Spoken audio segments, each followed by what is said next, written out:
ایک بادشاہ کا خواب۔ خراسان کے کسی بادشاہ نے سلطان محمود سبکتگین کو مرنے سے ایک مدت بعد خواب میں دیکھا کہ اس کی آنکھ ہڈی پسلی گوشت پوشت تو جدا ہو کر خاک میں مل گیا ہے، مگر آنکھیں حلقے کے اندر جوں کی توں گردش میں ہیں اور دیکھ رہی ہیں۔ دربار میں جتنے عقل مند تھے وہ اس خواب کی تعبیر نہ بتا سکے۔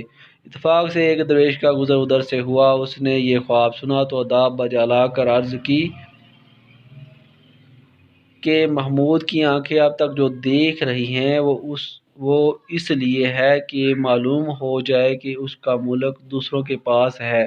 سچ ہے، خدا جانے کتنے نامی نوجوان زمین کے نیچے دفن کر دیے گئے اور اب ان کے زمین میں پیدا ہونے کا نام و نشان بھی باقی نہیں۔